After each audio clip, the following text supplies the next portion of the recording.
Au bout de la ligne, là, c'est-tu payant à faire du lait bio? Fait que c'est ça la question, puis je vous dirais qu'il y a beaucoup de sceptiques. Il y a des sceptiques, beaucoup. C'est payant à faire du bio, puis je vais vous le montrer. Au Québec, la production biologique, c'est quoi? C'est 123 producteurs certifiés. On est 35 au Bas-Saint-Laurent, donc la plus grosse région laitière biologique au Québec. On est projeté à 51 millions de litres produits en 2018. Dans le cadre de la journée laitière ovine et bovine qui se tenait à Rimouski dernièrement, nous avons assisté à la conférence traitant de la transition vers une production laitière biologique. Pour ce qui est du volet 2, c'est au niveau des bâtiments, donc construire ou adapter l'installation d'élevage aux normes bio. Donc, comme je le disais tantôt, soit d'avoir une stabulation libre ou d'avoir des aires d'exercice couvertes. Donc, on parle de 50% des dépenses qui sont admissibles pour un maximum de 20 000 $.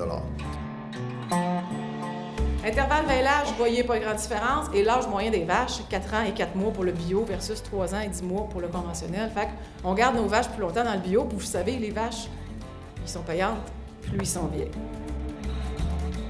Lorsque vous entamez une transition, la 3e année au champ compte. Donc, on parle d'une transition complète d'une entreprise. C'est au total, c'est 3 ans. On ne parle pas de 3 ans au champ plus 1 an dans l'étable. La 3e année du champ compte pour la dernière année de transition dans l'étable.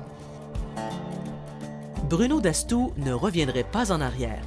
Certifié biologique depuis l'an 2000, il apprécie ce retour à la terre. Est-ce que c'est rentable comparativement à ce qui se faisait avant de votre côté?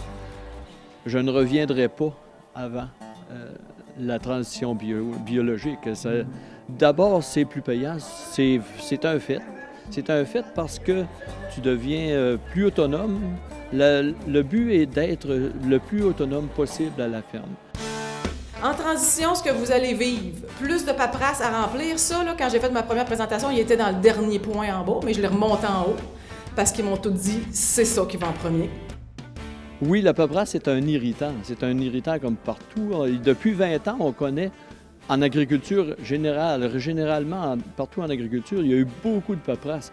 En 95-96, il y avait l'avènement de TPS-TVQ, rapport TPS-TVQ, rapport PAF, Programme agro-environnemental de fertilisation. Il s'est rajouté là-dessus l'ATQ, l'Agence de traçabilité du Québec, chez les bovins. Mon Dieu, c'est le LCQ, les Canadiens de qualité, et on peut en rajouter comme ça plusieurs encore depuis les 20 dernières années. William Rioux, quant à lui, est actuellement aux études en production animale au CFP Montjoly-Métis. La ferme familiale est en transition présentement pour une production laitière biologique. En fait, il ne manque que la paperasse. C'est pour quand, la transition finale, là, une fois les paperasses remplies, tout ça? Bien là, on commence cette année. On devrait finir d'ici 3-4 ans. Donc, une fois les 4 ans terminés, là, vous êtes vraiment officiellement appelé ferme de production laitière bio? Oui. On est là, les groupes conseils, pour vous aider à prendre des décisions en toute connaissance de coût. C'est ça l'objectif. Fait que oui, il va y avoir des pertes. Puis comment vous allez vivre la transition va dépendre de comment vous regardez vos pertes, comment votre œil voit les choses. Est-ce que vous utilisez les groupes conseils pour avoir un peu d'aide et vous encadrer? Oui, bien là, justement, on a fait venir Valacta pour redresser un peu les affaires, parce que là, on a des mises au point à faire ces vaches, puis sur la rentabilité de la ferme. Le lait produit, il n'est plus le même pour le bio. Il faut que je produise un peu plus pour nourrir mes veaux.